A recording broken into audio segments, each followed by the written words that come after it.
Manuela Pokosi Koulibaly, la bio-comté de l'invité.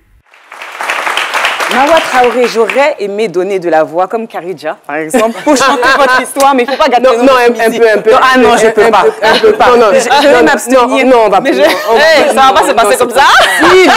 Fais quelque chose. Non, je ne peux pas faire ça. Quelque chose. Il faut préserver notre invité. Mais Manu, on ne va pas te laisser. Non. C'est pas possible, Caro. Juste en 2 secondes, là. Oui. Fais quelque chose en 2 secondes. Qu'est-ce que je peux dire? Je ne parle pas de Djoula. Non, faut faire un Aïe! Attention!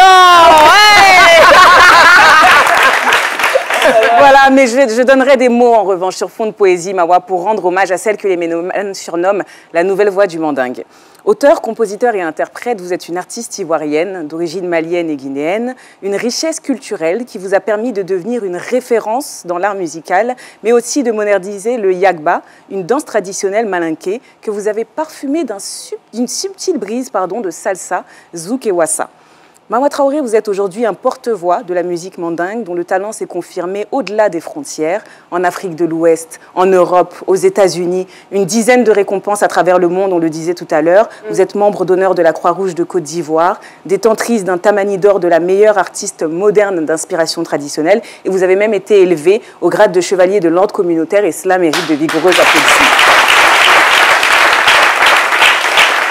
Mawa Traoré, dans la bio-comté, j'ai pour habitude de revenir sur le parcours de nos invités en les associant à des personnages fictifs, comme on disait, ou des animaux.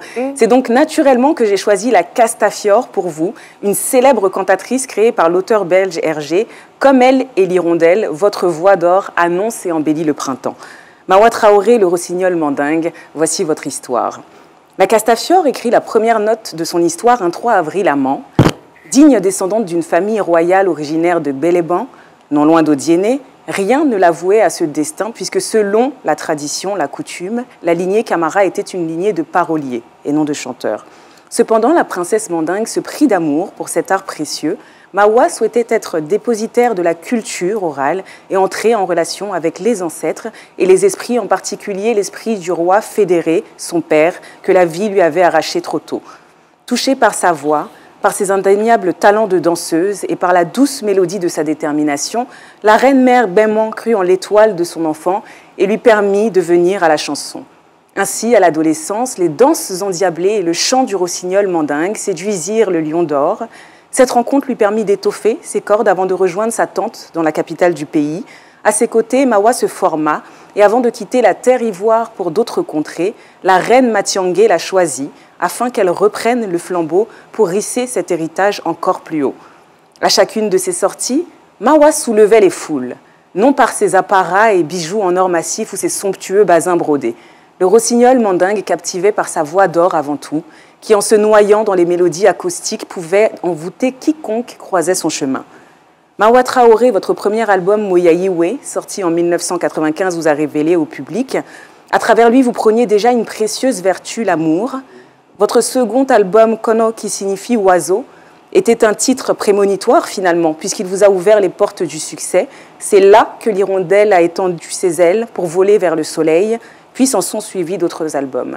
En plus de chanter la vie, l'humilité et l'amour, vous les distribuez à vos 3 joyaux, Mawa, comme vous, qui porte votre nom, Nabintou, Aïchata, et à vos 3 petits diamants, dont je ne citerai pas les noms car les précieux trésors doivent demeurer cachés. Vous distribuez cet amour bien au-delà aussi, à travers votre fondation créée en 2007 dans le but de promouvoir la dignité humaine.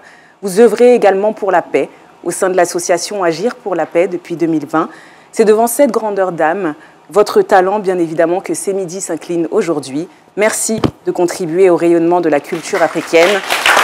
Merci de perpétuer nos si précieuses valeurs. Que Dieu vous le rende. Merci beaucoup. Manuela Pokosi. Et voilà, c'était donc l'histoire de notre cantatrice Mawa Traoré.